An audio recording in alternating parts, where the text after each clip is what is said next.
Ezekiel Zeke Thorne believed himself untouchable. His sprawling cotton estate on the banks of the Yazoo River glimmered like bleached bone under the Mississippi sun, and the men and women he held in chains bent to his every whim. He liked to boast that the world itself bent likewise, that even God, on occasion, might glance away so Ezekiel could mete out whatever punishment pleased him. But there were eyes older than God's gaze, watching from the moss-shrouded swamps beyond the fields. Among the enslaved was Josiah, a young man whose grandmother had whispered West African hoodoo charms to him by candlelight, before the coffle dragged them apart.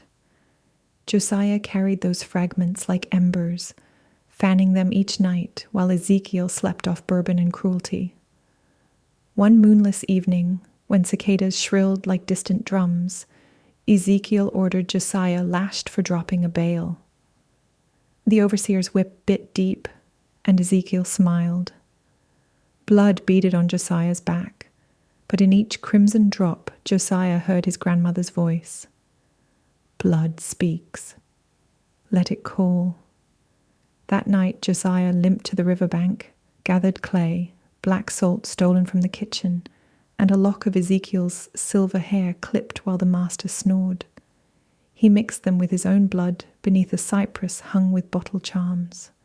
The hoodoo working he fashioned was old, older than any scripture Ezekiel claimed as proof of his dominion.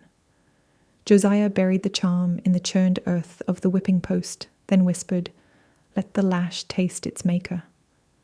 At dawn, a storm rolled in. No rain, only rolling thunder like hooves. Ezekiel woke, choking, heart pounding, skin slick. Across the quarters, Josiah jolted awake the same instant, though he felt curiously light, as if his bones were hollow reeds. He sat up and found himself in a feather bed, his dark hands now pale, freckled and ringed in gold. The world blurred, mirrors cracked as two souls reeled through glass. Out in the dirt yard, a panic rose. The master had stumbled from the big house, screaming in Josiah's voice, shackles still around ankles that no longer fit. Meanwhile, a white face peered from the cabin where Josiah had slept, wide-eyed, bewildered, and afraid.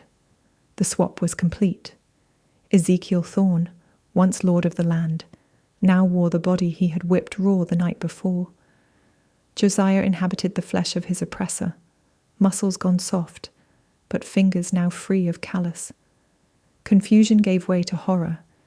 Ezekiel, now Josiah, begged his overseer, but the man saw only a slave run mad.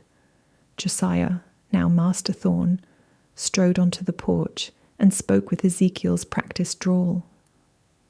"Bring that one to the smokehouse. He's stolen something precious, and I intend to learn what." Inside, oak beams dripped tallow from years of curing meat.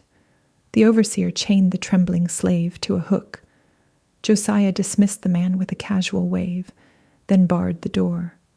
Ezekiel spat curses, claiming devilry. Josiah stepped close, feeling power settle around him like a tailored coat. "You taught me torment," he said. "Now you'll learn it inside your own skin." The first lesson was silence. Josiah pressed a branding iron, Ezekiel's own mark, against a bucket of water until it hissed, filling the room with steam and dread. He touched it to Ezekiel's shoulder, not long enough to sear, just enough to let heat blossom. A scream burst, then strangled. Josiah remembered every punishment meted on the line. He reversed them methodically, salt rubbed into shallow cuts, ankles locked in stocks, while cold iron weights dragged at tendons, days measured by a single sip of water and the scurry of rats. Yet he never broke bone nor spilled viscera. He kept each hurt precise, the way Ezekiel once claimed good cotton must be picked. Clean, no waste. Night after night, the estate changed hands in more ways than the ledgers could record. Josiah, in Ezekiel's body, signed manumission papers to reward loyal service, freeing every soul who had bent beneath the lash. He offered wages to those who chose to stay, and most did, not out of fear, but to see how far this strange justice might stretch. Ezekiel, shackled in the smokehouse, watched through slits in the timber as the world he built was unmade and remade without him. His fields grew over with indigo and food crops. Children played where gallows once stood. Each laughter peal was another lash across his pride. Yet Josiah knew curses are living things. They can unravel. A single bullet or slip of tongue in town could expose the truth. So he sought a binding. Under the hunter's moon, he gathered the freed folk around a bonfire. They formed a ring, passing gourds of river water and bitter root. Josiah led the chant, voiced deep with both his soul and the timbre of the body he wore. By blood undone, by blood made new, let flesh be prison, mind be true, till earth forgets the master's name, remain within the slave's own frame. When the last echo died, the flames turned the colour of bruised plums, and Ezekiel's cries drifted from the smokehouse like a lament carried on wind.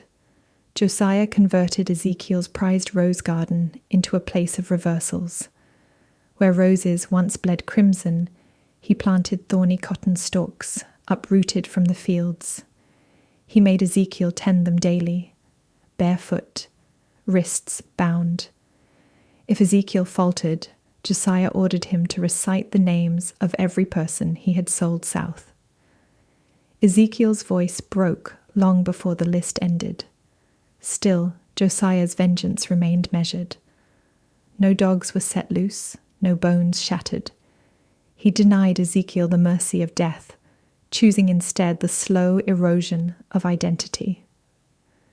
By winter, the former master answered to boy when summoned, his gaze downcast. He slept on straw and woke to phantom pains of the whip he once wielded. Word drifted down river of a plantation, where the white master treated his workers as partners, where the former owner, a crazed mulatto they said, laboured in chains. Some whispered abolitionist trickery, others spoke of hoodoo retribution. No lawman dared test it. Those who rode up the lane felt the air prickling, saw bottle trees rattling without wind, and turned back with excuses about bad weather. 1 year to the night of the curse, Josiah visited the smokehouse, carrying a single candle. Ezekiel knelt, wrists raw, eyes dull. "You took everything," Josiah said, "but could never break my spirit. Now I give you what you never granted me, a choice." He set 2 objects on the floorboards, a small iron key and a length of rawhide whip.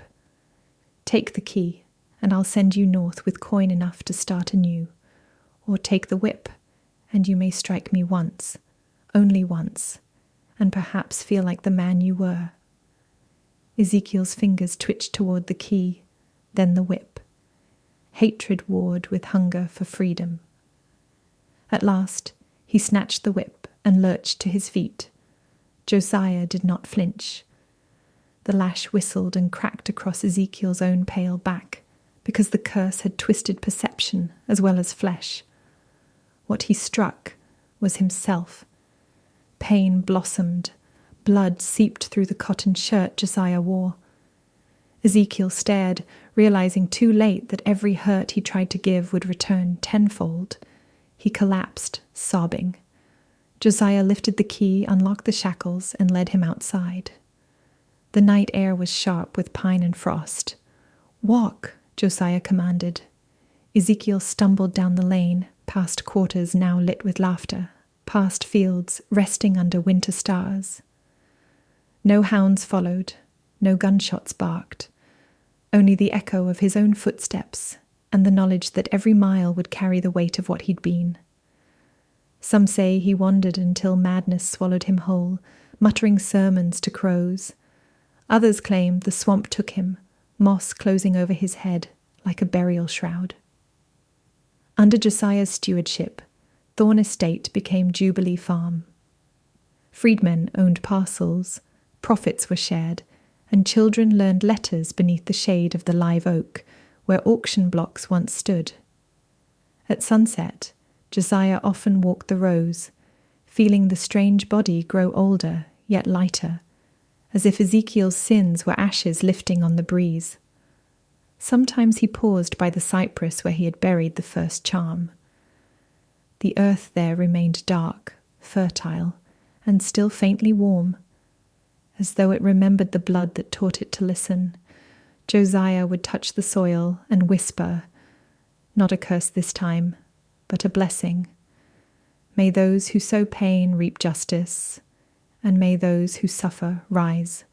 The wind carried his words across fields no longer bound to cotton, across rivers that no longer ferried coffles into a country just beginning to reckon with the cost of cruelty. And somewhere, perhaps, a restless spirit shivered, knowing that some chains, once forged, can never truly be broken, only reversed.